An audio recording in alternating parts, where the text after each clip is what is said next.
The network effect is basically where something online, usually some kind of platform, the more users that are on it, it makes it more valuable to those users.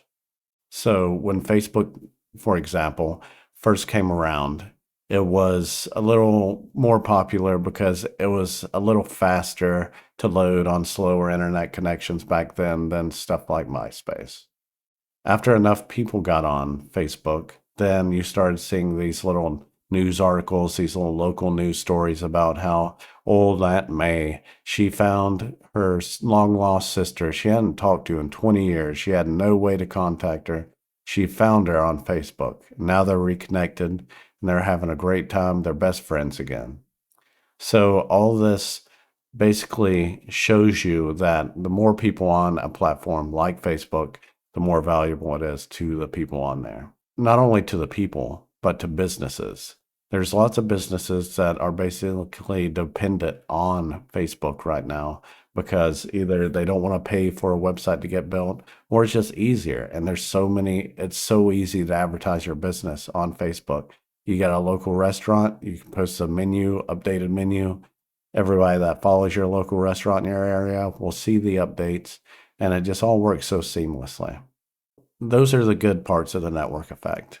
The bad parts are when these companies decide to do little nefarious things like harvest your data and sell it or collect too much data and then they get breached and now your data is being sold online everywhere. We've seen pretty much any company that has a social media platform abuse their users.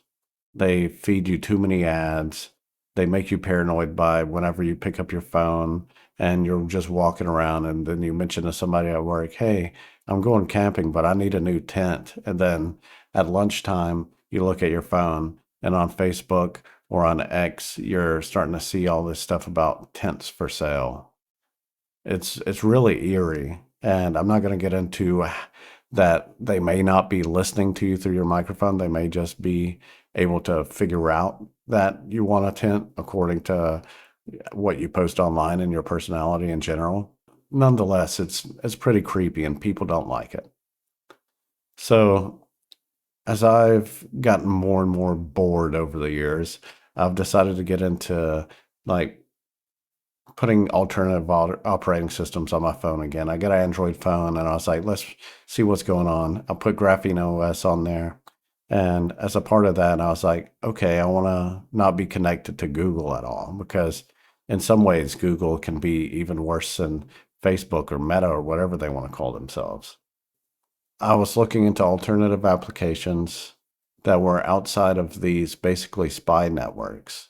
And that's when I start running into problems, right? So, social media, you can't switch it, you can't get on an alternative.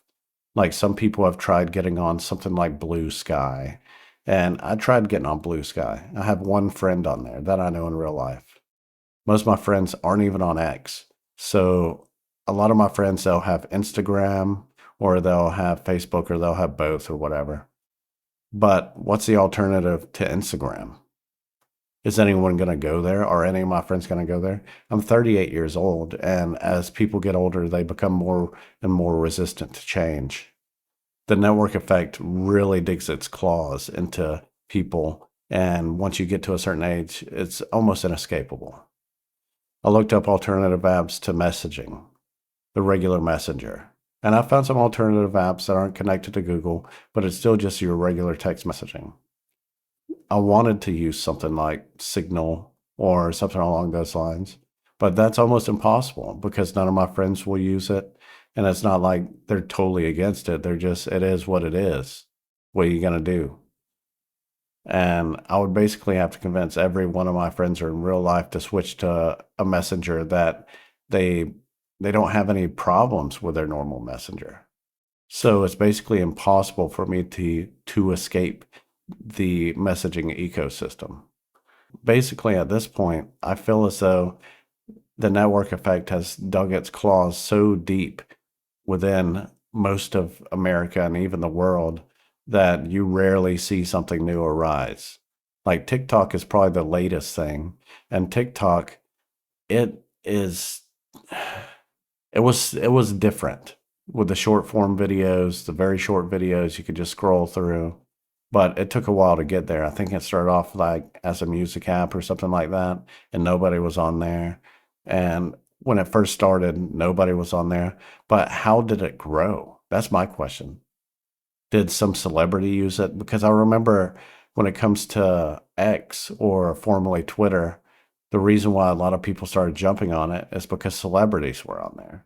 I heard a story when Twitter was pretty early that someone saw that Shaq was posting on Twitter and he was in the area, and they were able to go grab like a bite to eat with Shaq because they were just on Twitter and they're like, hey, can we just have some breakfast or something? And then all these other places, it just sort of rises naturally. I don't know how TikTok rose naturally, where basically every boomer down to Gen Z has a TikTok account, but it did. I guess because it's entertainment. It's something to do. It's little dopamine bursts. And when it comes to things that may actually be important and like help your privacy, like applications like Signal or decentralized social media platforms, none of those give you that dopamine hit. It's sort of boring. It's sort of dull. You're not really getting that many new features out of any of these. Some of them are buggy. So honestly, like, what's the point? Do we just give up? Do we just give in to the tech overlords?